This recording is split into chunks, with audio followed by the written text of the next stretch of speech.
I got an opportunity to work in UK, and there I was a consultant urologist specifically focused on robotic surgery and uro-oncology. And after that, after I came back to India, of course, the parents and the other family. And then I'm back in India, and now I'm in Fortis Sports Soca, where I do mainly robotic uro-oncology and also the kidney transplantation. Thank you so much, sir. I would request him to introduce our first speaker, Dr. Vineet Malhotra, and also the topic. There are two topics. He can read it there. Please, Dr. Pankaj. Big hand for our moderators and our speakers. Thank you so much, sir. And our first speaker is Dr. Vineet Malhotra. He is a renowned urologist, and of course, he's a director of urology, andrology, and male health specialist at VNA Hospital. And sir has a great experience in fertility problems and human health, and also the urology. So he will be speaking on two topics. One is the about the recurrent UTI, a non-antibiotic option. And the other one is a REZUM, which is a water vapor therapy for the enlarged prostate. It is a minimally invasive options for the treatment of a BPH. So welcome, sir. Thank you so much for your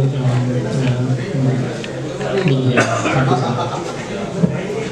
Friends, ladies and gentlemen, welcome to CME number 970.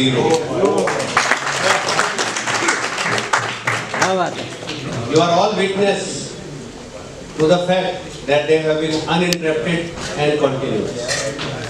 You are all witness to the fact. And after we complete 1000, we'll be looking towards a young guy who can take over and fill the wonderful shoes of Dr. P.K. Gupta and legends like Dr. S.K. Mathur sir to take this group forward. So please consider this. We are only 30 CMEs away from our 1000 CME when Dr. Tulsi sir will give me a bouquet, and I'll finally take a bouquet from this forum. Sir. Jai Hind, sir. Jai Hind, sir. Jai Hind, sir. Over to you, Dr. Vineet. Thank you so much, sir, and really a pleasure to be here today, and realizing that I don't think this seems to be working.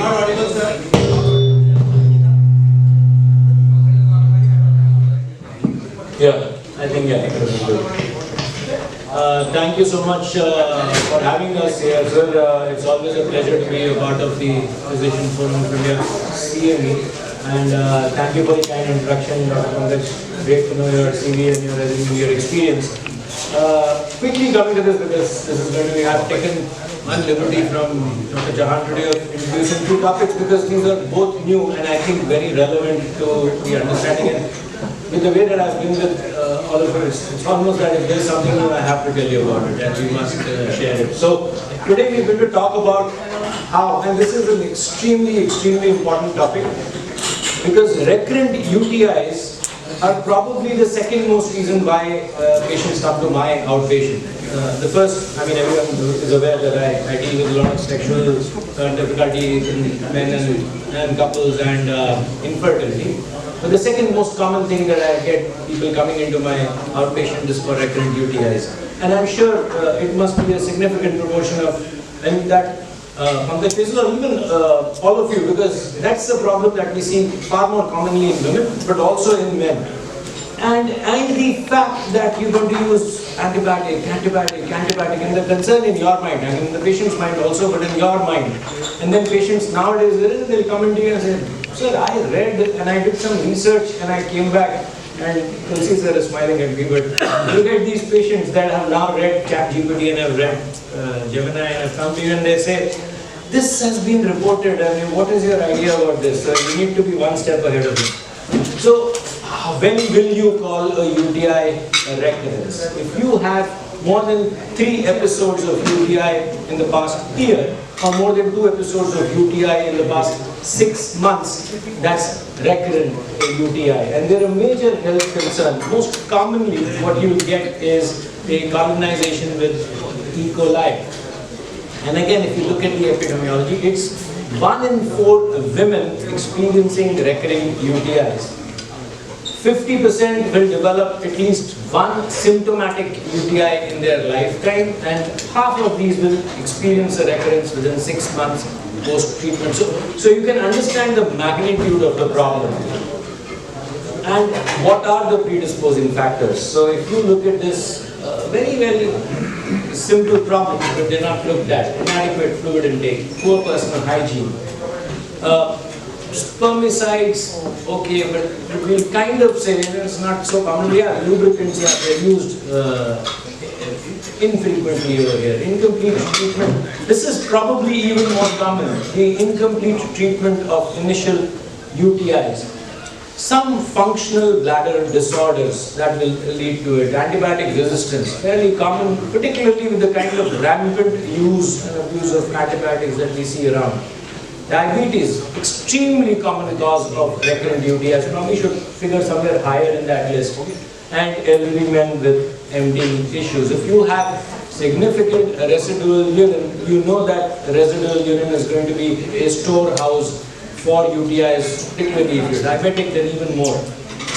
And how do you treat them? So this is the commonest way that actually we look at treating men or women with recurrent UTIs. We're going to give them prophylaxis.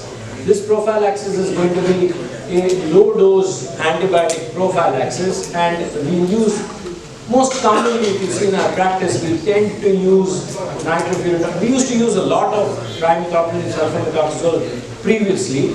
Of late, we've taken away the sulfamethoxazole quite significantly, and we tend to use trimethoprim alone. Nitrofurantoin, again, phosphomycin use has increased a lot for prevention of recurrent UTIs in recent times. And you can always rely on the cephalosporins. But these are all antibiotics, and with antibiotics comes the concern of using long-term antibiotics. How long will you use them? When can you stop them? When is the right time to decide that they're not needed anymore? And what has been the non-antibiotic use for prevention of UTI? So if you look at them, probiotics, there's a lot of new interest in probiotics. So we have someone here who's talking into research for obesity, and we'll see that there is so much interest now for probiotics wherever we're talking about anything. So yes, I'm not going to discard probiotics here, because it probably will become very important for a lot of disease management that we look at. Cranberry extract, D-mannose, topical estrogen. And the last one, we have some concern, particularly in women. We think of risk of malignancy, and there's a weighing factor. How long will you use it? Will you use it in all women? What will you weigh the risk factors for? And all of those things that will come with that. So if you're going to look at continuous or post-coital antimicrobial prophylaxis, you're going to have this concern of wanting to tell patients what are going to be the possible side effects. There is this strong recommendation for that. Again, there's no surprise with this statement. So yes, low-dose antibiotics are most widely recommended for preventing UTIs, but they will lead to resistance.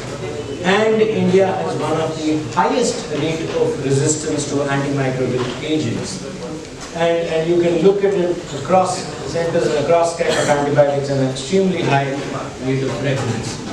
And also the side effects of antibiotics. If you're going to look at the use of antibiotics, you're going to look at different ones. Skin rashes, maybe you're looking at nitrofurantoin skin rashes.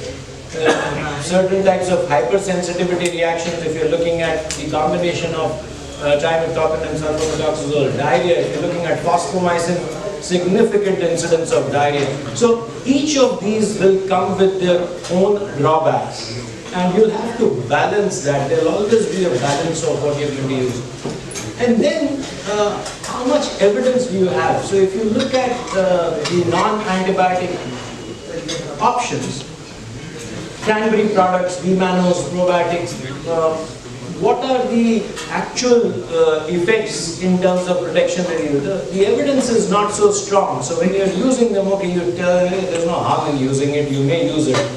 But when you look at evidence in terms of preventing UTIs, this is not so great, and there's a lack of product standardization, there's a lack of dosage calculation, poor compliance. They're not routinely recommended. You can use them, but you really have to balance that. Now, if you're going to have a patient, there's a common practice to have cranberry extracts to be combined with D-mannose.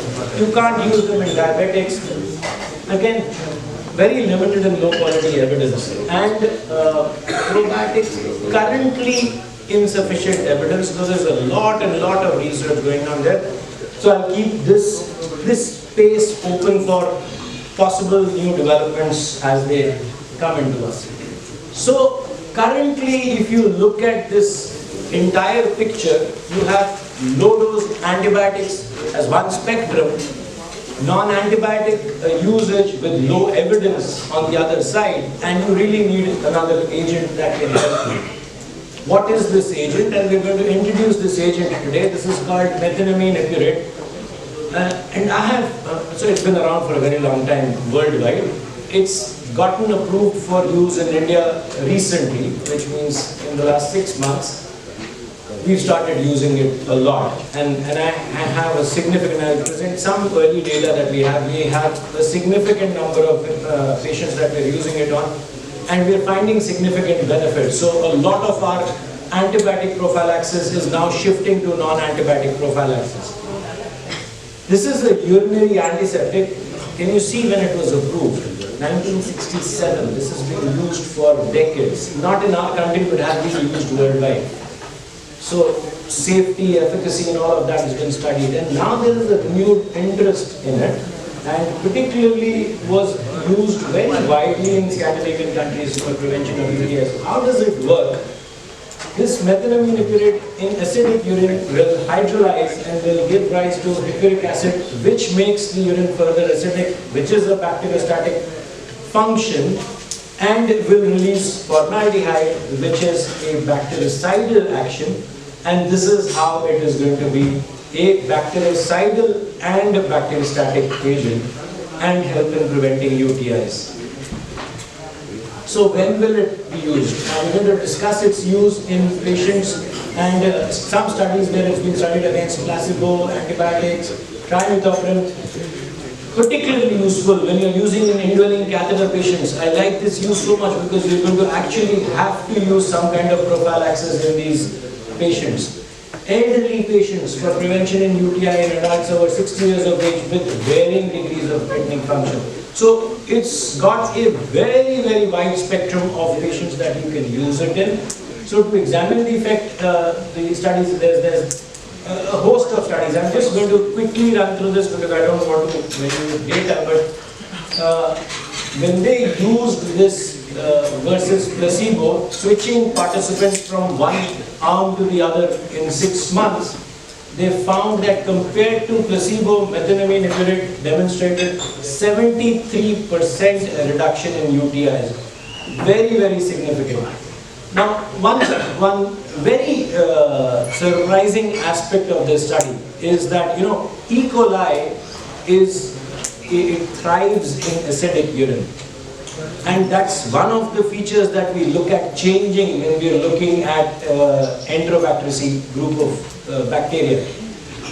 These actually work very well even though we are turning the urine acidic and by their acidic nature. So most of these studies have actually utilized, because E. coli is the commonest infecting organism for UTI, they've actually targeted patients that actually had UTIs with E. coli, which should have thrived in acidic urine, but is now being suppressed in this acidic urine. So it's a very interesting fact that's actually happening here.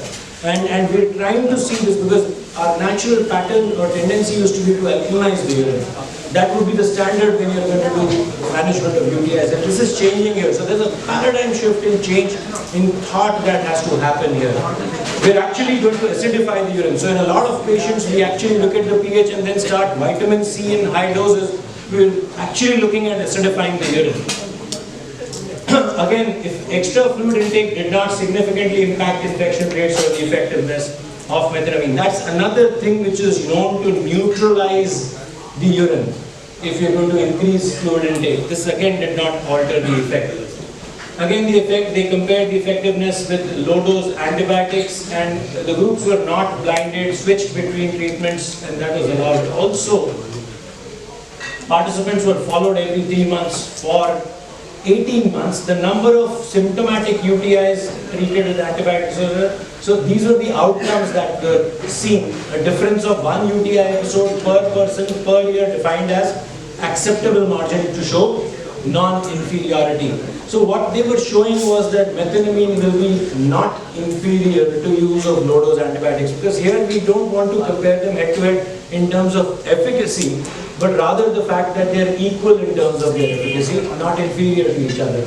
And again, if you look at the methenamine group and if you look at the antibiotic group, the incidence rates clinically comparable in less than 12 months, drug compliance clinically comparable.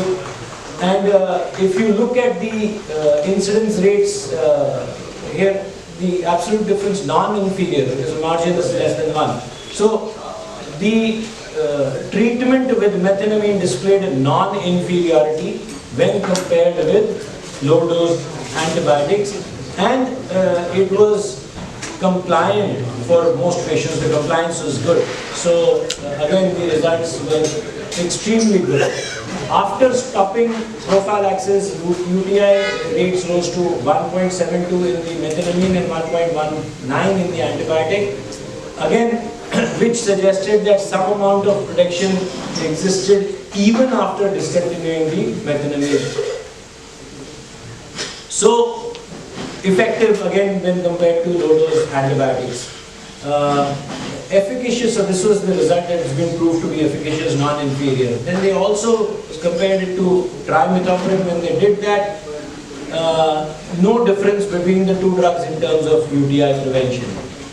Then they examined the effect on long-term low-dose methenamine in patients with indwelling catheters, a double-blind randomized study. Catheter patients with heavy bacteriuria, short catheter life, again methenamine versus placebo, and found that compared to control group, patients treated with methenamine had a longer catheter life, decreased bacteria in urine, and a lower urine pH, which is expected because they're going to turn the urine acidic. So a 45% reduction in the incidence of catheter change because of a UTI incidence. Significant, extremely significant.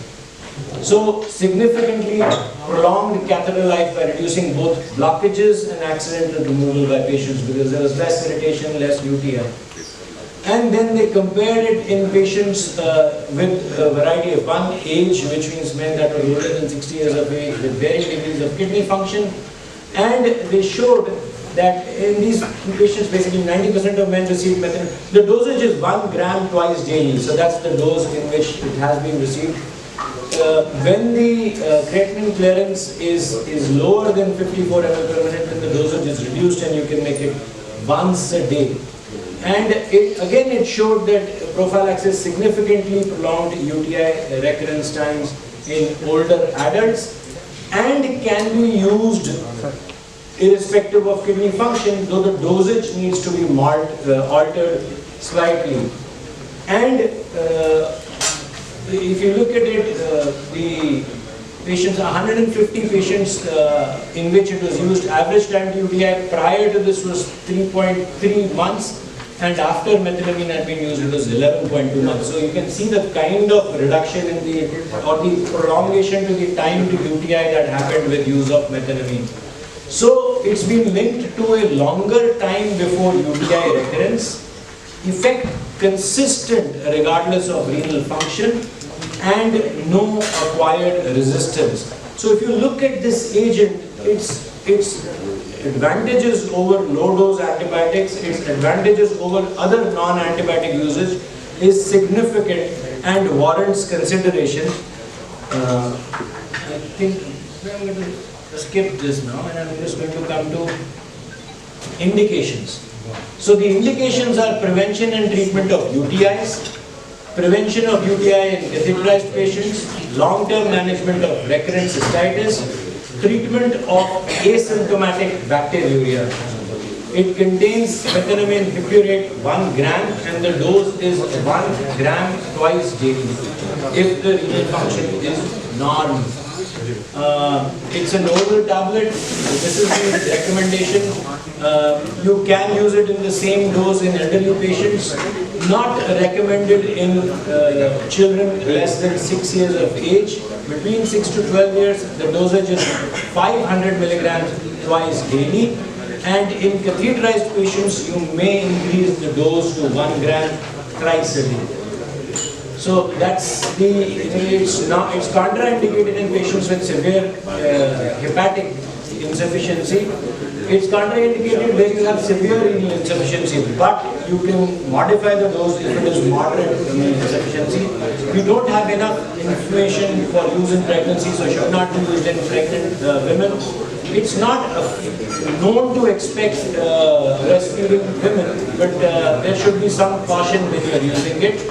And it's not known to have any effect on the ability to drive or operate machines, so it can be used there in those patients.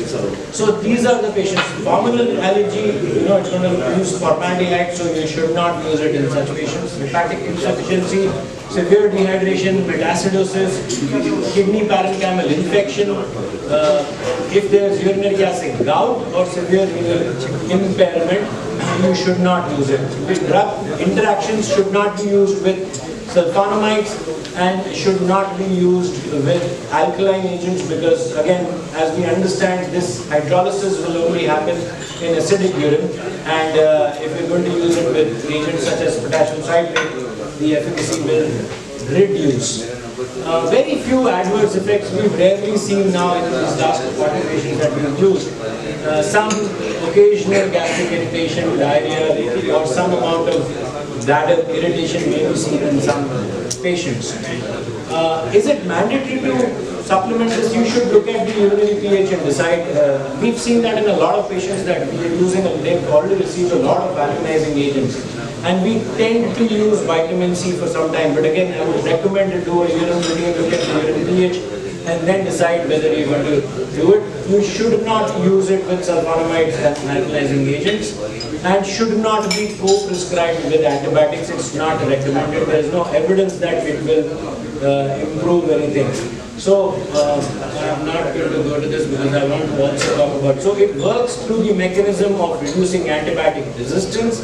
Has a very, very favorable safety profile. It has proven efficacy in reducing UTI recurrence and non-inferiority to low-dose antibiotics.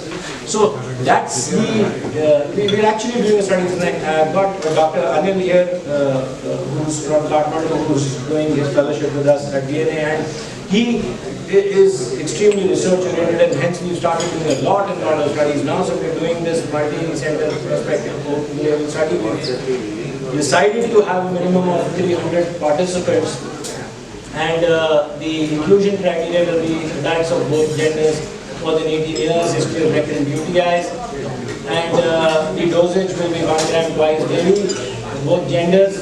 So that's going to be our study. It's still an ongoing study, and we hope to present the data maybe in the next meeting. Very quickly I'm going to come to this because that's the second thing that I wanted to introduce today, which is the water vapor therapy. Now there's a large group of men that are diagnosed with BPH and will not take surgical therapy despite the fact that they are falling under the group for absolute indications for surgical therapy, and that's because of the side effects that surgical therapy is known to cause. Some of these may be sexual or fertility side effects, and we still get men, particularly when they come in from outside the country, that are looking at fertility at 50, 55 years age. Now even in India, I get men that come in at 45 that are getting married for the first time. So fertility concerns, sexual function concerns, but mostly related to symptoms that persist following a procedure for the prostate. And these can vary from dysuria to obstructive symptoms because there's been a bladder neck obstruction following the procedure, or a stricture that developed following the procedure, or the most worrisome, which is some degree of urinary leakage that may develop after some procedure. So a lot of men have concern that they do not wish to have any procedure. I wish to introduce a procedure that's extremely different, safe, and it's a complete different shift from what kind of procedure we've been doing till now. So in this, so this is the gun that we use, this is the REZUM machine.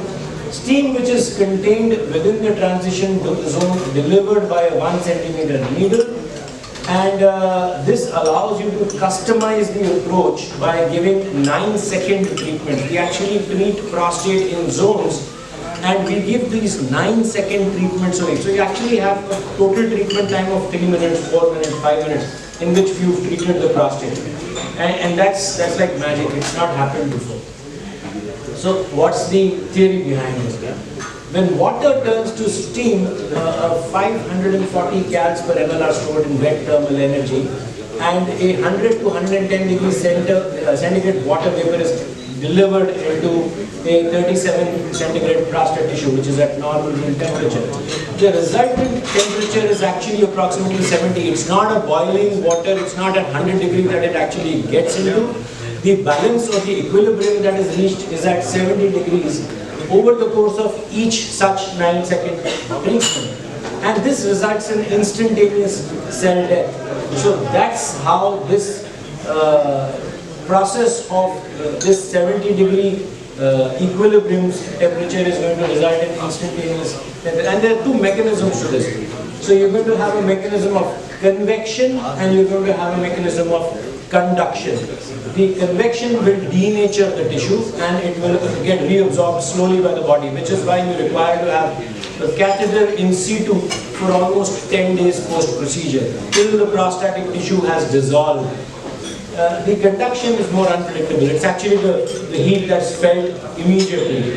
So the heat that is felt immediately will cause some amount of tissue volume reduction and will cause some kind of encapsulation, but that's the immediate conduction heat that causes it. So the convective 0.42 ml of water per treatment is converted into vapor and convectively dispersed through the interstices, and it uniformly delivers each treatment with 208 calories of thermal energy. This causes cell membrane denaturation, causing cell death.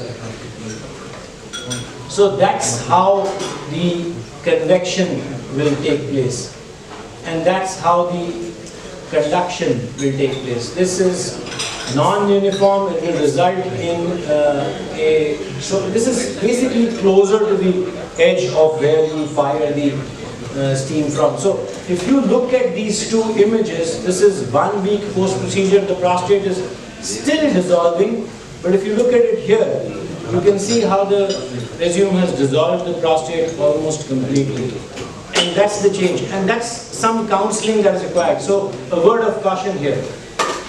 It is instant therapy, does not result in instant dissolution. And the patient has to be counseled that with this treatment, which is outpatient under IV sedation, you will need a catheter for 10 days, because there will be some degree of dysuria otherwise over the time period that this prostate is going to dissolve. So that's an important fact also. How do we perform it? So this is the machine. We need to prime. I think this is done in ROR itself, this recording. Yeah, this is ROT itself. And we take some saline and we put the edge of the gun inside, the needle is out. And you'll see here that this will go into priming, and then you take the gun inside and you have to measure. I'll show you in the next video. It becomes more clear in the next video. So we're looking at this. This is the gun with the needle, and this is going to be fired now. You measure the distance from the bladder neck. 2 movements of the gun to the edge are 1 centimeter urethral length movement. And then you fire the needle on the sides. You don't fire them in the downward direction, otherwise you can cause rectal injury. So this is the needle getting fired here. And see, this is it. This is going to run. We've paused it here. We don't pause the treatment actually when we do it. And you can see the change that is happening here. This is real-time ultrasound change that is being demonstrated in the prostate, in the transition zone of the right lobe. And this is the treatment time. You're seeing this real time. This is just 9 seconds in which this steam has been injected, and you can see the cell death that's happening in this prostatic tissue. So we've actually done only 10 patients now, but we've seen the IPSS in these patients significantly improve in these patients pre to post-op. We've seen the urodynamic outlet obstruction features significantly improve, so it's showing favorable outcomes. A word of caution, one of our patients, in fact he's after the 10, he's 10, had been prepared early, we now almost at our 15th patient now, went into retention post-treatment because he wanted to have his catheter out early. When we went in and did a cystoscopy, the prostate had not yet dissolved. In fact, it had formed this lobe which was hanging. This is still in the process of necrosis and dissolution. So if you do end up removing the catheter early, you may have these not so desirable results. So hence counseling in these men become a very, very important factor.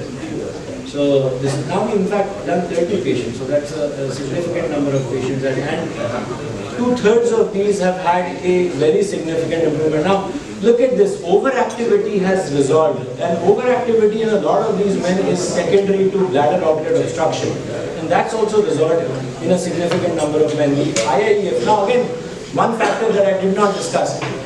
This practically, so there was another study from Chandigarh, from Mohali.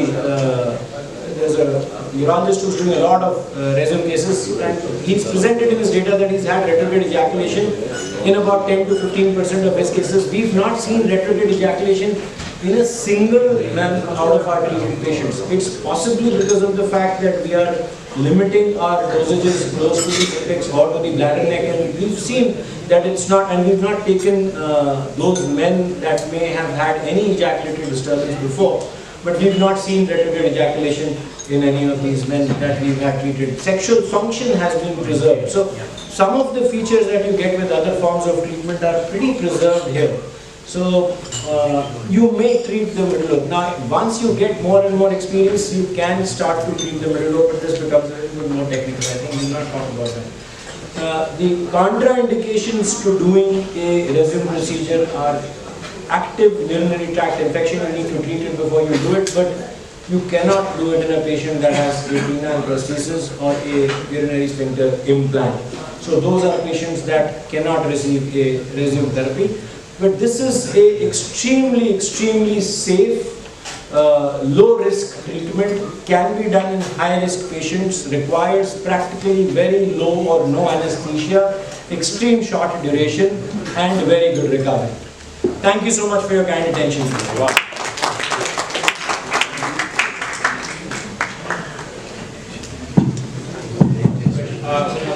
We'll have question answers in the end, and I would involve my moderators.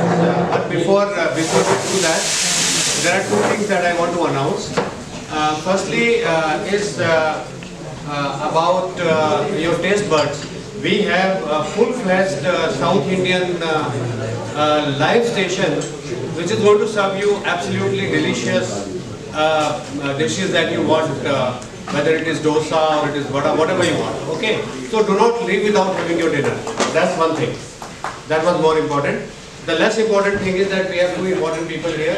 One, our own member, Dr. Shubham Bhatt, who is Director of Gastroenterology at Fortis Vasankuj, and we welcome Dr. Chabda, who is a nephrologist at Fortis Vasankuj. They have an important announcement to make. They are going to invite you for a very important conference, come CME for all of you, and I want each and every one of you to be there. You know Dr. Shubham Bhatt has been with us for a very long time. Dr. Shubham, please, and introduce Dr. Chabda. Thank you, sir. Very good evening to all of you, and I've been a part of you and you've supported me throughout the last 8 years, and I'm very thankful to you for that. So today I have a much important person with me, and who's a role model for me in the coming years, who has taught me a lot. He is Dr. Gagandeep Chabda.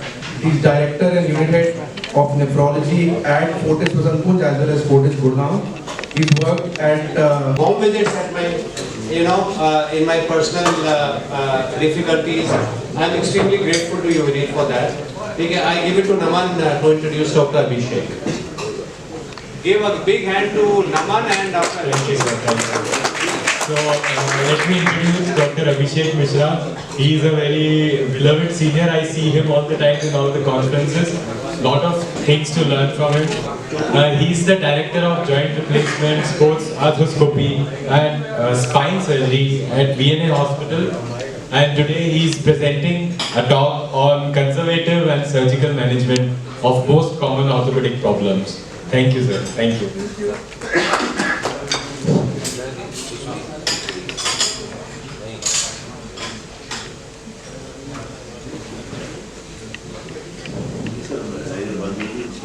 Thank you, Dr. Manoj, for that sweet introduction.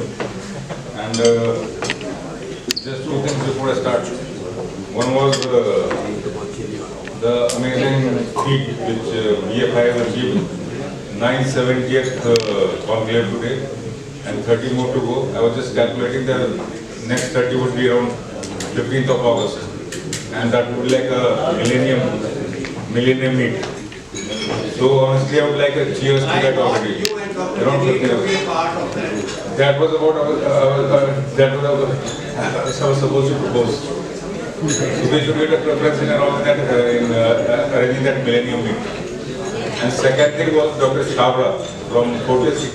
He was just talking and he just said two things that I learned from my patients, I learned from my colleagues. He said I learned from my juniors, I learned from my colleagues. I would just like to add one more sentence to it. I learned from my patients mostly. Patients teach me how to manage in future. And third, one more thing, like based on which concept this topic is made, I was just talking to Dr. Basu, who is an eminent pediatrician, and he just reminded me one sentence which I have learned many times from my seniors. So smart surgeon is one who knows when not to operate than when to operate. That is the most important thing. So this is about dilemmas in management of common orthopedic problems. Especially we are referred, like we get referred patients from esteemed colleagues, senior colleagues like you physicians. And many a times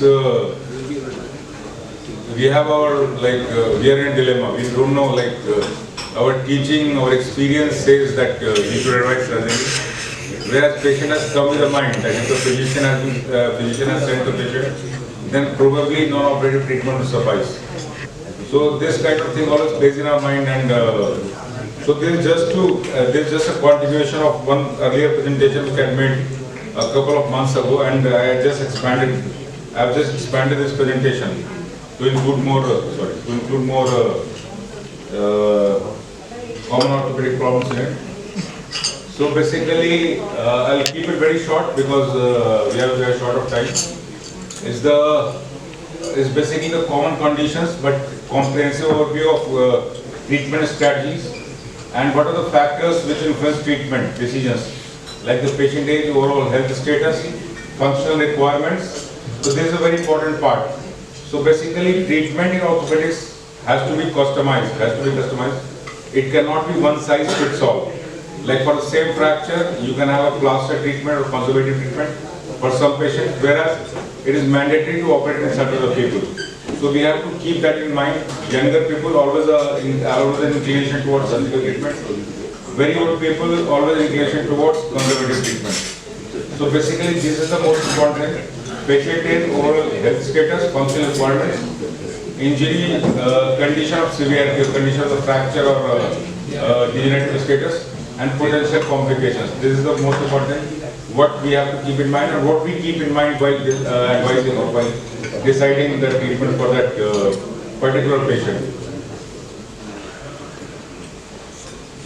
So, for example, distal radius fracture, it can be treated both with plaster or with surgery. Again, I'll be very quick with presentation. So basically, these are the conditions. When we can just give a plaster, keep that plaster for 4 to 6 weeks, and mostly the patient recovers and does well. I mean, not 100%, but probably 70% of the functional capacity. Elderly patients, stable fractures, and whereas on the other hand, if there is a younger patient, unstable fracture, and the fracture extends in the joint, then most of the times the patient would require a surgical treatment to keep him good throughout his life. So this is the, you can see that this fracture To a naive eye, it looks very easy, like very minor fracture, but actually this fracture can be disastrous because over time you can see there is a collapse, there is a intra-articular communication, and there are so many other things. And these fractures are treated with surgical treatment so as to keep the patient well and good for the rest of his life. Fractures of vertebra, like elderly patient gets a fracture of vertebra. So basically, it can be treated both the ways: conservative, just by bed rest and pain alleviation therapy. Whereas on the other hand, surgical management is advised in people, even in elderly patients who are kind of more active and more ambulatory. And if there is a neurological compromise, this is very important. Whether there is severe pain, which is not being corrected with this non-surgical or conservative treatment, or significant vertebral collapse. And one more thing which is important is if the MRI shows there is a retroculture of the fractured tract. So this is an example. These are all patients. Intertrochanteric fractures, intertrochanteric fractures, that is fracture on the hip. Conservative management is very limited. Let me again emphasize, in intertrochanteric fractures, conservative management has almost zero role. Unless the patient is such moribund that he is unfit for surgery, totally unfit for surgery. Now let me give you two practical scenarios. Unfit for surgery is actually a word which is kind of acceptable in our scenario, in Indian scenario, whereas in most of the Western countries, unfit for surgery is not a practical consideration. It can be a very high risk, but patient has to be operated. But fortunately or unfortunately, in our Indian scenario, unfit for surgery is like it's an acceptable term. And if the patient is very elderly, for example, 96, 97 years old, who was moribund, who was bedridden already, in those patients we can advise conservative treatment or just traction or like bed rest. But in 99% of patients, surgical treatment for intertrochanteric fracture is the treatment of choice. And you can mobilize the patient, you can prevent bed sores, you can prevent the complications related to being in bed, and most importantly, quality of life remains the same or it gets better if you operate in intertrochanteric fractures. So next is, these are just the operative fractures of femur and tibia. Again, minimal role. Whatever is the age, may the patient be 15 years of age or 50 years of age or 80 years of age. The treatment is surgery, that is nailing. This again invariably the rule in fractures of femur and tibia, which are displaced, which are unstable, which are not stable, except transverse and displaced fractures. Most of the fractures in femur and tibia are treated surgically. Osteoarthritis of knee. Now this is a very interesting thing, and this is I think the hottest topic in many patients who come to us. We advise surgical treatment, whereas the patient would expect to have a conservative treatment. So when all this has failed, and then surgery should be considered, which can be partially replacement or a total replacement, and the patient has to be convinced, and more importantly, the patient's referee has to be convinced, because many times patients, physicians think that just injections or medicines would suffice, but the patient is already past grade 3 or patient is already past moderate osteoarthritis, and in these patients, if we delay the procedure, the chances of recovery becomes less, or the patient becomes more aged, then the chances of recovery becomes less. You can just imagine like a patient who is 60 years old or 65 years old and who has undergone a total replacement on both the sides. He has much more chances of faster recovery as compared to a patient who is 85 years old. So basically we should operate in the age when the patient has a higher chance of recovery as compared to the case scenario when the patient has a lesser chance of recovery. Unfortunately, this knee replacement surgery is still a kind of stigma in our country, and patients have so many questions and patients have so many biases. Every patient who comes to us tells us that हमारे पड़ोसी ने करा है वो अभी तक ठीक नहीं हुआ. or whatever, like हमारे बताया गया कि बिना सर्जरी के इंजेक्शन से ठीक हो जाओगे. So there are so many things which have to be considered. But as a physician, like my respected seniors, you should understand that two things. I mean, there is a saying in English. It says you should nip the evil in its bud. So early age में जब patient के recovery के chances ज़्यादा हैं, if you operate at that stage, patient will be much more satisfied and much better as compared to indefinite waiting. I've trained in US, I've trained in Germany for like many months, and I would tell you a practical example. Like in US,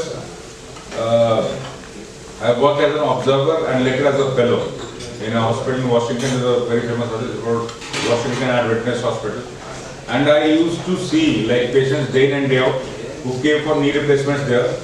And when the surgeons, when they used to put the X-rays of those patients, I just used to think that this look like normal X-rays. Like in our countries, they will pass off as very normal X-rays. And I used to think कि मरीज के X-ray कहाँ है? ये तो normal आदमी का comparison के लिए X-ray लगाया हुआ है. And then I used to get to know that these are patients. These are actually patients, and they just used to come there with mild, slight knee pain. And I mean, examination or MRI suggested meniscal tear. And after a certain age, like अगर वो 45-50 ऊपर होते थे, तो surgeon knee replacement advice करता था, और without any doubt or without any questions, these patients used to undergo knee replacement, and they always used to do well. Why? Because the reason is, otherwise they were fit, they were healthy and hearty, they were healthy, just one joint bothered them, and their recovery was very fast, and at least 15-20 years, which I think is very good. They expected to kind of do very well with their surgeries. Symptomatic patients? Symptomatic cases, but very mild symptoms, not very severe. हमारे यहाँ सारे मरीज ऐसे आते हैं जो knee replacement कराते हैं. And I used to see them.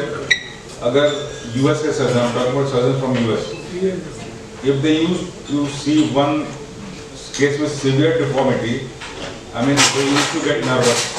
They used to do so much planning all night and morning, even just before the OP. Whereas we see these patients as routine patients, we don't even think about it one day before surgery. So we are very familiar about these severely deformed cases. So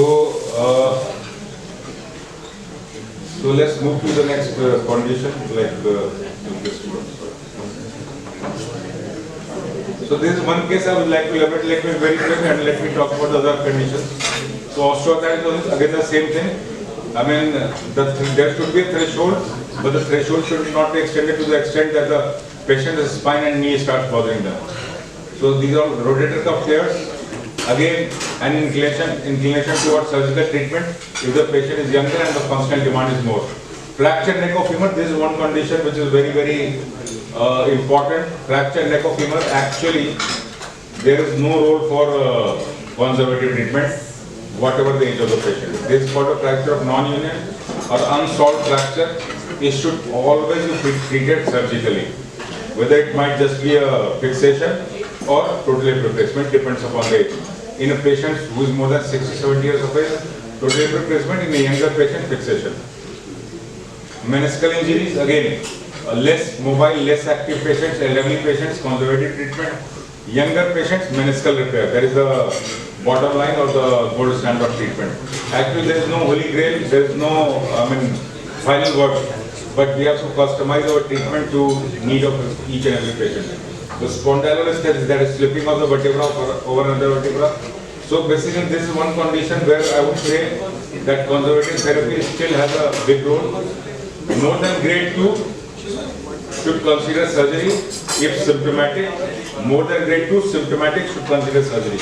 Less than grade 2, less symptomatic, asymptomatic, conservative treatment suffices.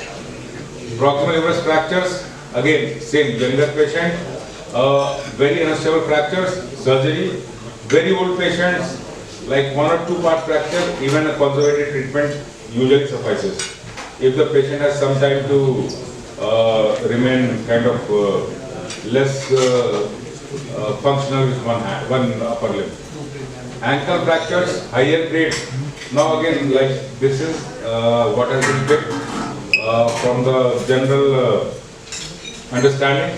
But in ankle fractures, I usually mostly like to operate because ankle fractures again are very prone to non-union because there is something called periostal interposition.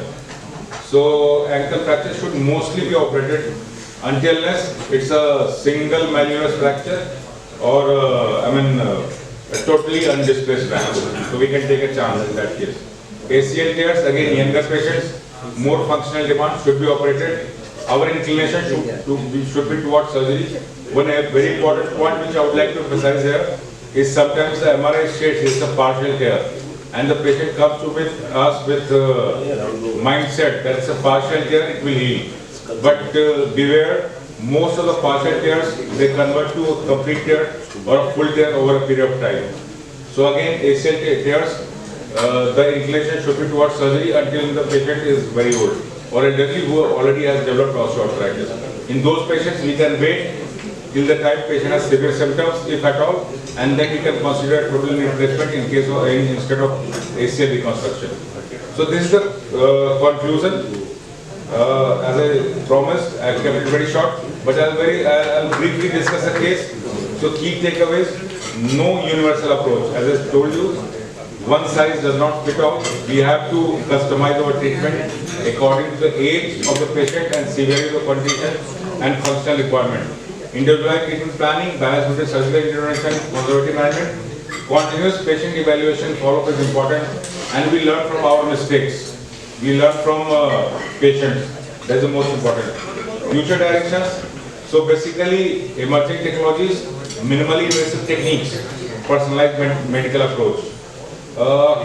Interesting example now. This is a relative of my own attending consultant's very close relative. Why, when, and why, how sometimes surgical treatment becomes like walking on fire. Actually, I presented this case. I was very keen to present this case in conferences. I presented this case in 2 conferences. One was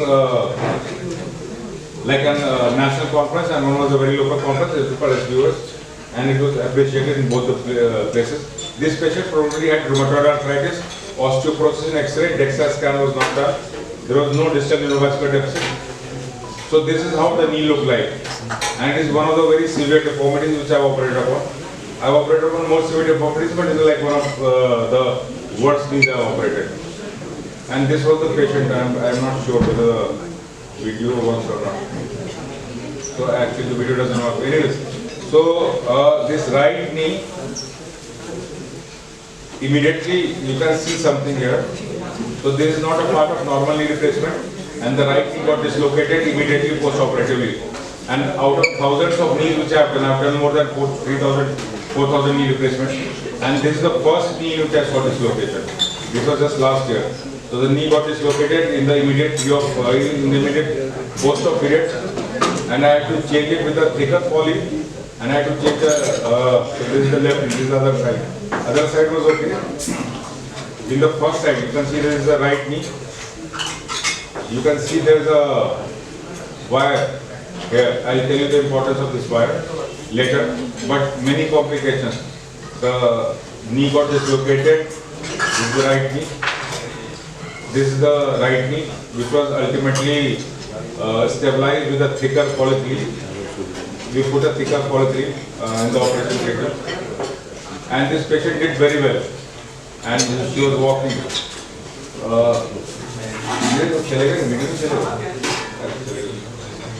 Can you go back? Just you can go back and see the pre-operative walking of the patient.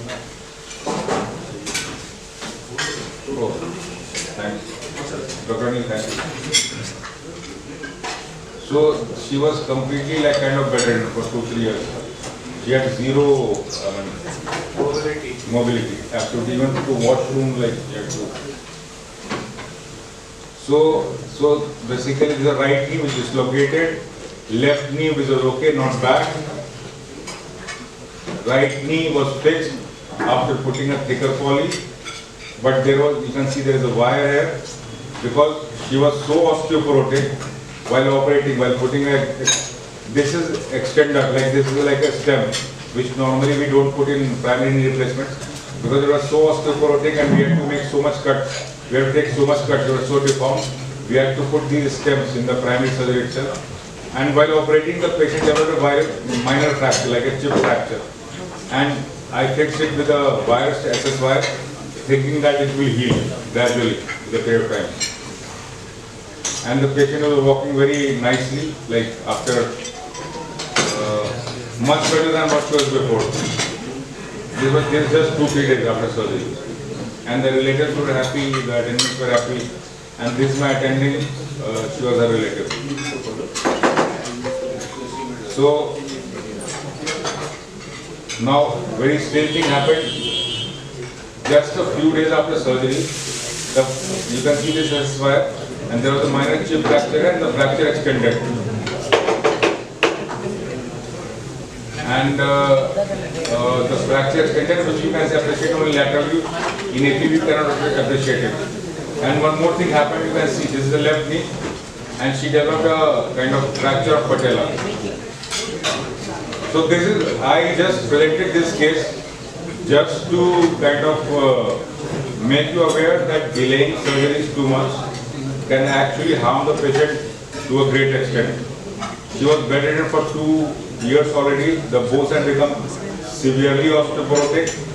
Her muscle strength has reduced. And in such patients, operating is like having a very high chances of putting your finger in fire. So, but thankfully, with bed rest, this fracture on the supracondylar area healed. You can see the huge amount of callus that is formed. And her patellar fracture was fixed. And after a couple of months, this is how she is. And now you can see how she walks. So at least she is much better. She is walking without walker. She can walk without much pain, and they are happy and grateful. And I hope that this patient is not going to come back to me in next 10-15 years. Probably after 15 years I would leave the practice and she will go to someone else. So hopefully no sequels.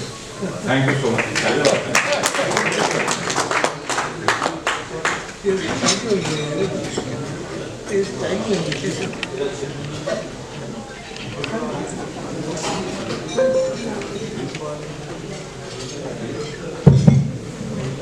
Thank you for two wonderful CMEs, Dr. Vineet and Dr. Abhishek.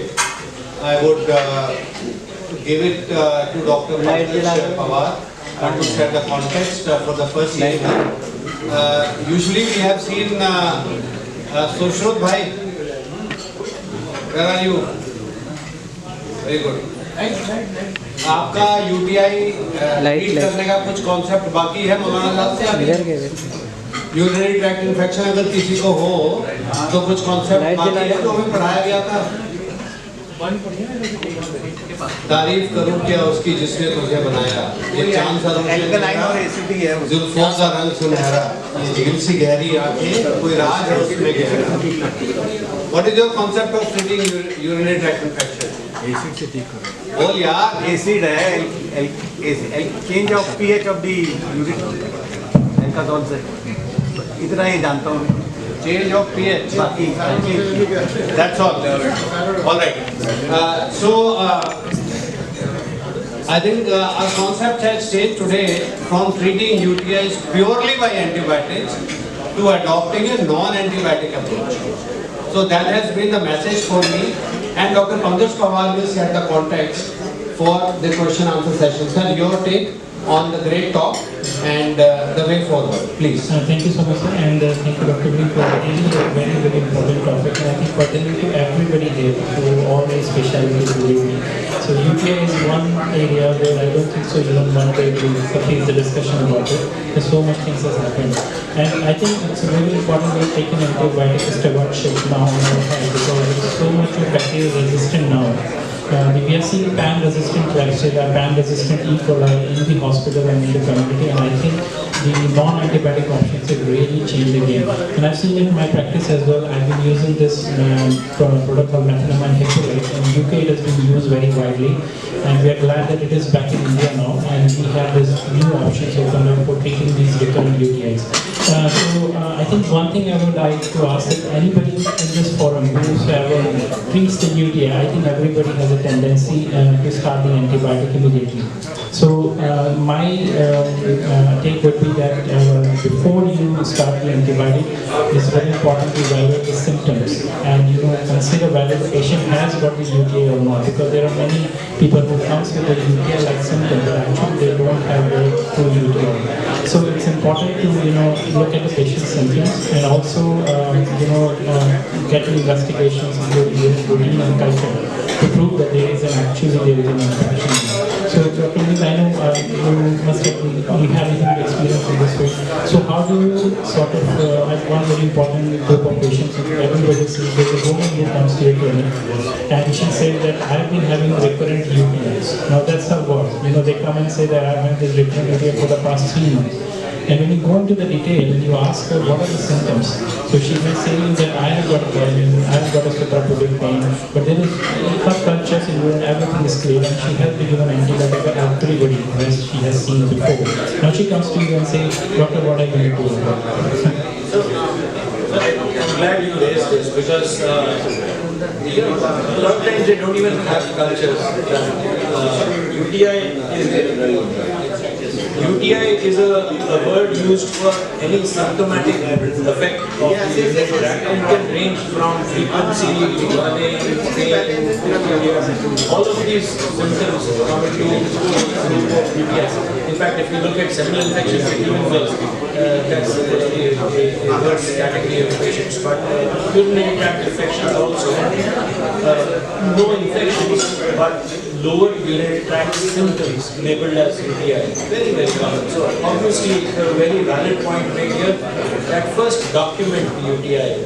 How has the sample been collected? We have a habit of this first morning urine, early morning urine, which is collected at 6 a.m. in the morning and sent to the lab or the collection center at 10 a.m. in the morning and reaches their final laboratory of testing at 4 p.m. in the evening, which has no relevance at all. And it's a common practice. So there is no relevance to giving the first sample in the morning for the UTI. It has no relevance at all. So if you were to take a collected sample and you were looking for something like AFD, because you need a certain quantum of bacteria to be present so that you can find them, it makes sense to collect all of that which is collected overnight. If you're looking at infection, it should be present in adequate numbers in most samples that you would take. And hence, I would recommend to patients to give a fresh sample, a midstream collected sample in the lab after properly cleaning the enteritis or the meatus so that you've given a clean sample. So once you've done that, you document the UTI. A lot of times you would have documented contaminants, a lot of times it's stored, collected urine, improperly collected. Once you've documented that, then you come to treatment of UTI. Otherwise you're going to treat symptoms, and there are so many ways to treat symptoms, which means you can treat frequency, urgency, so I totally agree. I think it's about treating the symptoms in this case, not starting antibiotic as a reflex. Documented and see, about the culture and that. So I think one very important point here is the mechanized approach which you just introduced today. I think it's very important that it's a drug which probably I think the urologist should to begin with. I know it is going to really become over the counter soon, but I think to begin with there are lots of criteria to decide about who should receive it and why should they receive it. There are different indications for this drug. And if you see recurrent UTI patients in the community and anybody seeing it, I would say I think referral to the urologist is the most appropriate step. Why? Because there are reasons which we have to identify why is the patient getting recurrent UTI. So the underlying cause has to be identified. And then we have to treat accordingly. Because in men we see there is a prostate which can be obstruction as contributing factor for recurrent UTI. In women this could be many other reasons for having postmenopausal women, or it could be a resistant bacteria. So for a recurrent UTI, I would really consider that this should be referred to a urologist. What do you say about that? So Pankaj, my take is this, that if I were to weigh two evils of an antibiotic being used versus a non-antibiotic being used, and it could be anyone using it. We know antibiotics are used by everyone, which means primary care physicians to tertiary care physicians today, which were very different from previous concept. One you're not alkalinizing the urine here, you're rather acidifying the urine, which is a completely different, completely changes your mind. And the second is that there is a equally efficacious non-antibiotic way to treat these recurrent UTIs, where you can then take away the fear of creating so much resistance. So yes, the prescribing permissions should be really people that are qualified to do that, but that's the change that has happened. Thank you so much. That's very, so anybody wants to? Yes, Dr. Pankaj, we have two eminent gynecologists, actually many gynecologists, but we'll go to two. Dr. Shireen Massey ma'am, she treats a lot of UTI in females, and I'm sure she will have an important insight and a question. As such, women are more prone to UTI because of the anatomical construction. We as a gynecologist usually treat, I take this culture sample and then start antibiotic. I don't know what is the right approach because females are mostly patient. They won't what will you do the right approach? I would treat the symptoms for the symptoms that are present. And a lot of these women will come with urgency, dysuria, frequency, and there are medications which can be used which are not antibiotics. So the preference would be to use those, and to only use whether you're using. For the culture. Absolutely. Antibiotics should only be used with culture sensitive. That would be the ideal approach. That should be the approach. There is one approach which is correct and one which is incorrect. So that shouldn't be the approach. Secondly, females have asymptomatic bacteria because of the commensals in vaginal flora. All these asymptomatic bacteria should be treated in the pregnancy, but in non-pregnant female. Again, you look at other factors also, cardiac counts, presence of any other complicating factors or not. But we do treat asymptomatic significant bacteria.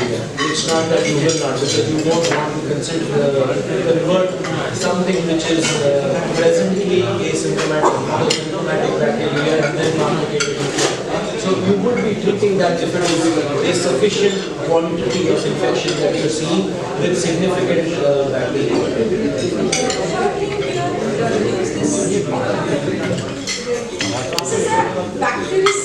This is acidic, and we give alkalizer in. I mentioned that. So that's the nature that we are bringing this thought process. It works because the hydrolysis of methanol only will happen in acidic urine, and then will form this recurrent acid and formaldehyde. And that's the nature of how it works. If you're going to have alkaline urine or if you're going to give alkalizing agents, this is not going to work because you're not going to have the hydrolysis. So its efficacy is going to become very limited. So it defeats the purpose of using this combination. We should not give alkalizer. Absolutely not. We actually will use a acidifying agent in a lot of cases, vitamin C in a lot of cases in large And ma'am, I just want to add a few points which sir has already highlighted these points in his presentation. So there is a premenopausal and postmenopausal woman. There are two different spectrum of women, and they have a different causation of infections. Asymptomatic bacteriuria we will only treat in the presence of complicated factors. If there is no complicated factor, we will not treat it with antibiotics. Methenamine hippurate is a really good game changer here because you give that, and usually it is bactericidal. So it will really help in preventing these UTI episodes if we have a history of all these UTI. So that is very important. And alkalizer helps in relieving the burning of the infection. It doesn't have any because the acidic urine is more irritating. So if you use alkalizer, you want to relieve a bit of burning. But in terms of infection, it doesn't help on that. Thank you, Dr. Pankaj. Dr. Vineet Malhotra, another eminent gynecologist and a regular at Physician Forum, had a question, and she had her insight. Hello sir, it was a very nice talk.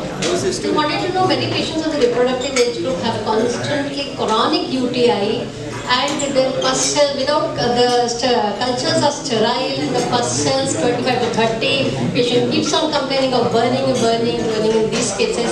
Keeps ruling out vaginitis also. Giving up probiotics doesn't help her much. What could be the reason in such cases? No, cystitis per se can lead to pus cells in the urine. You may, if you've ruled out all other causes of pelvic inflammation, you're going to treat them not with antibiotics. So these are not patients that require antibiotics. Because we do not treat the pus cells. That's not a UTI. Yeah. It's a chronic inflammatory condition. Exactly. They have low phenotype symptoms with an inflammatory condition, not a UTI. So you're not going to use antibiotics, but you treat the symptoms. Most of these, again, we've spoken about these symptoms being either urgency, frequency, bladder pain. You don't treat them with such antibiological symptoms. Because many times we face these And alkalizing agents in such cases, if you're not getting bacteria that you're going to treat, you're not actually going to be using methanamine also in such cases. So you'll end up treating them with an alkalizing agent and a bladder relaxer. And what is the role of this glucoside esterase 2 class, 3 class when it comes in the urine? We should measure and compare it with nitrites because glucoside nitrites. will come in with glucosides and urine. Is it nitrite positive also? Are you seeing or growing bacteria? That's the nature of knowing that you're actually getting an infection which is causing. Nitrites are positive, we know it's coming from E. coli. Then And you're E. coli looking is at a common- bacteria more likely as the cause of that. So one possibly should look forward to an infection growing or the bacteria growing in the culture.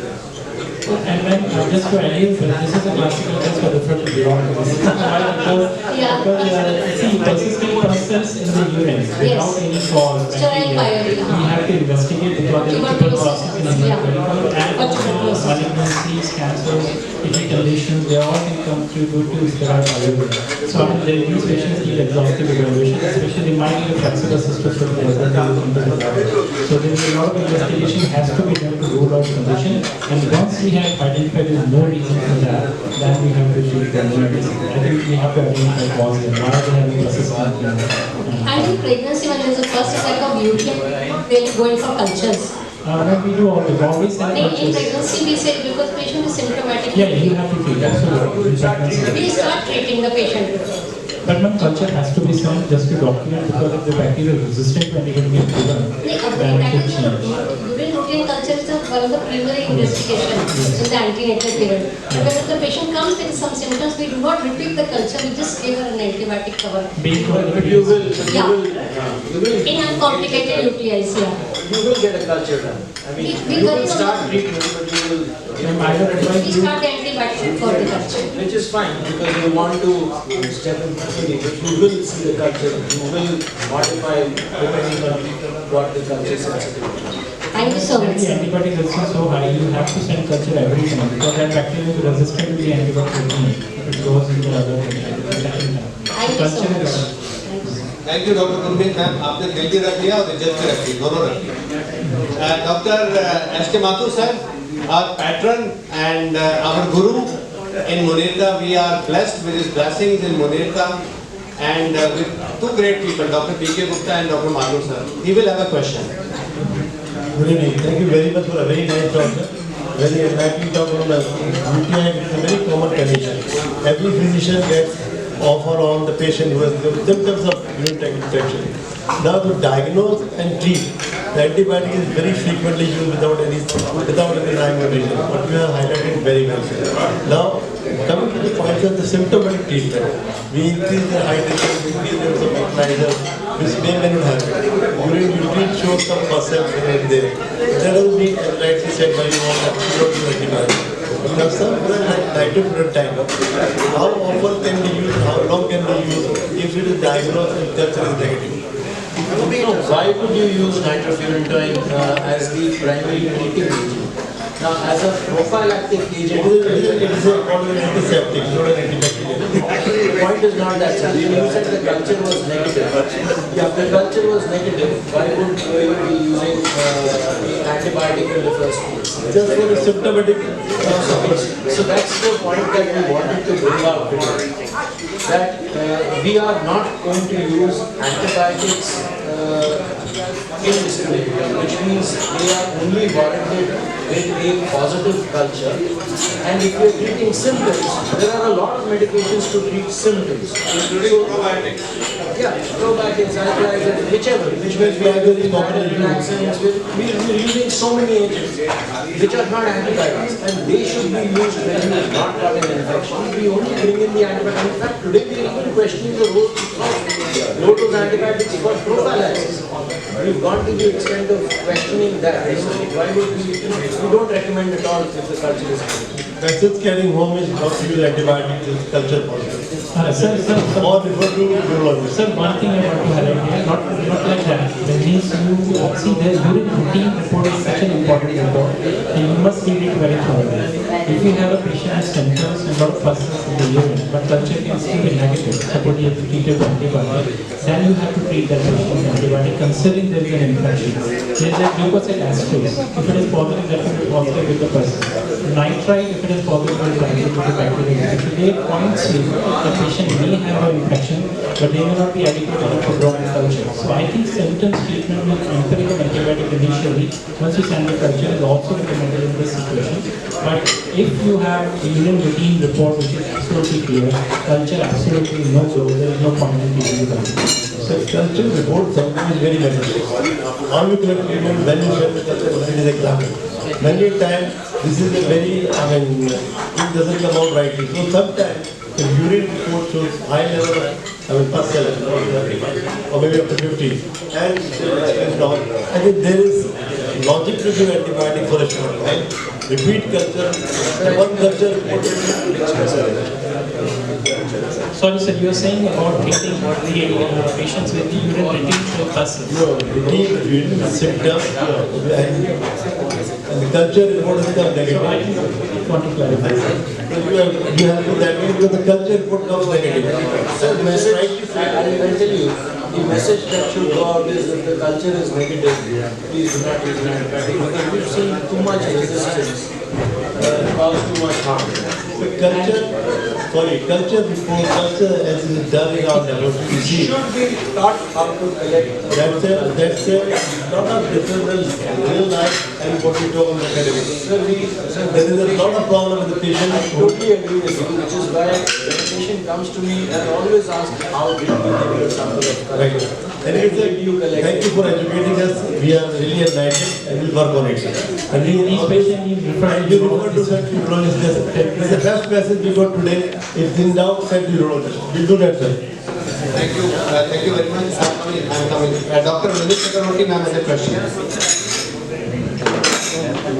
So I think I just wanted to ask one or two things. One is we have started a treatment based on field full of pus cells and culture positive. We have started an antibiotic to which it is sensitive. What should be the duration of the antibiotic and how do we judge it? When do we get a repeat culture done or a repeat urine done? Ma'am, I think we are getting into a very deep urological practice. Now, ideally, I would suggest that simple UTIs, non-complicated UTIs should be managed at a primary care level. But as soon as you're looking at something that requires a more prolonged treatment, requires intravenous treatment, I would strongly recommend that you should refer the patient because you could be dealing with complicated UTI and this could progress to pyelonephritis, could have other implications, and you don't want to then be responsible for whatever outcomes are there. So if you're treating uncomplicated UTI, which means this is only limited to the lower urinary tract with symptoms and is sorted by a 3-day, 5-day oral antibiotic course, that is what should be managed. Otherwise, you should not be looking at managing that. So that is what I wanted to ask. 3 days, 5 days, 7 days, 10 days. And if you're looking at 7, 10 and 14 days, this is more complicated and it should not be done at a primary care. So are we getting a routine urine done to check or a bacterial culture done to check? The standard to do any follow-up is to give a 48-hour gap from antibiotics and then repeat a culture.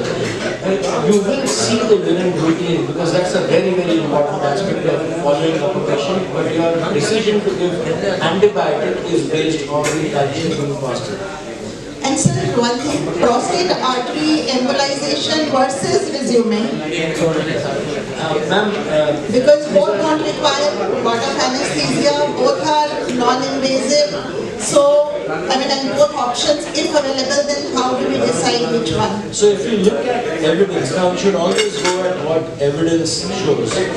Prostate artery embolization, despite being around for almost 4 decades now, never achieved the popularity, as have many other procedures. High intensity focused treatment of prostate with ultrasound. There's been thermoablation of ultrasound by other means before, microwave treatment of the prostate. All of which were then discarded because evidence did not reveal them to be effective. And there were other ways also. You know, even ethanol was injected inside the prostate and the prostatic artery. All kinds of things were done. These were all ineffective methods. They were all given up. REZUM has come with, in fact, the first time I was exposed to REZUM was back in 2013 or 14, and it was not the part of Boston. Now it's the American company which owns this. The original company which actually made this was released this back then when in Munich in the EAU, when they spoke about this for the first time. And it took a lot of years and a lot of evidence, and for it to get all of that compliances and all those clearances, for it now to be accepted as a therapy which has evidence for improvement. So you can't compare the outcome with the REZUM outcome. These are two. So that's not being done more often, and they are very incomparable in terms of their outcome. And just I think the message today is, as Dr. Vineet just said, do not use antibiotic reflex in UTI. First identify the symptoms and treat the symptoms. If it is not a bacterial infection, don't give the antibiotics. That's very clear. And these non-antibiotic options are very good, and I think they are really going to be game-changing in Indian scenario now. They have been used worldwide everywhere, but now India has got this methylamine hydrochloride, and I think it's going to change a lot of practice because the antibiotic resistance is really becoming worse, as the WHO recently highlighted in India, and especially urinary tract infections. It will be very pertinent to have a nephrologist perspective on non-antibiotic approach to UTI. None better than Dr. Thank you. I think I am out of the blue here.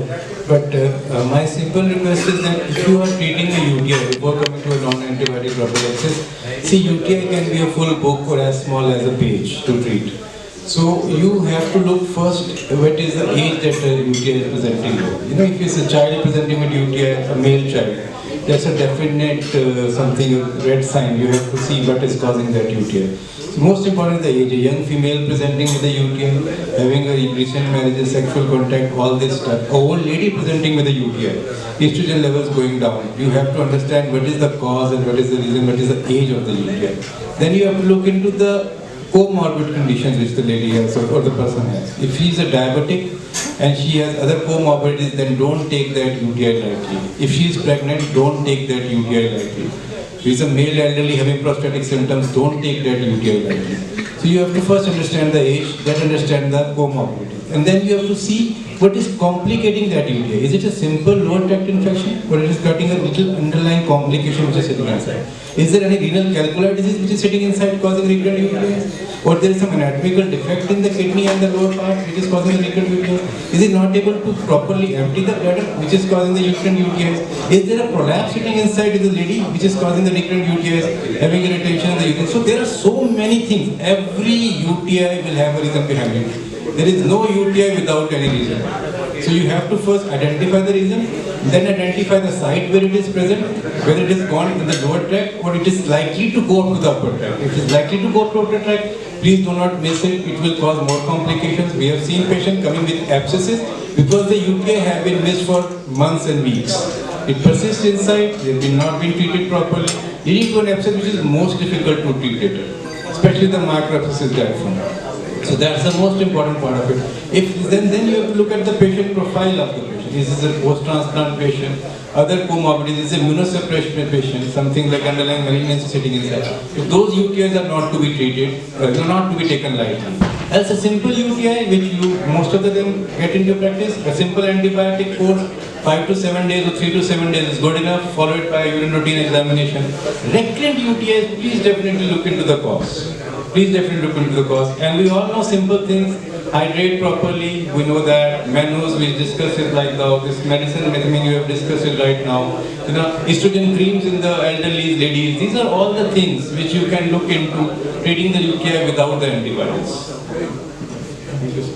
Thank you, sir. Thank you, Dr. Pankaj, Dr. Vineet, and Dr. Chawda, sir. I want to ask you, sir, in patients who keep coming with UTI, and some of the urologists, they tell the patient, because I remember a patient who was a 12th class student, and he was so obsessed with studying that he used to hold his urine for hours until he would complete a particular chapter. He would not go to the loo, and he went to one of the eminent urologists in the town, I will not name it, and he advised him for a timed double voiding. Timed double voiding. Sir, what on that? The timed double voiding we use particularly for those people that don't empty their bladder completely once, or have some problem with their bladder emptying. So it's a very useful thing, particularly when we're looking at poor activity, muscle activity, low muscle activity, and we're looking at underactive bladders. It's useful because, as he's already mentioned, we've mentioned in our study that if you're going to have residual urine in your bladder after you're not emptying it completely, the incidence of UTI is going to increase. So that's one possible reason. Though in this particular case, a timed voiding would have been enough. I don't know if double voiding was particularly required. There may have been an incomplete emptying, which is the reason you would have been suggested by that. I just wanted your intention because I know nothing about it. So I thought I'll ask you. And I'll go to the master, Dr. Tulsi sir.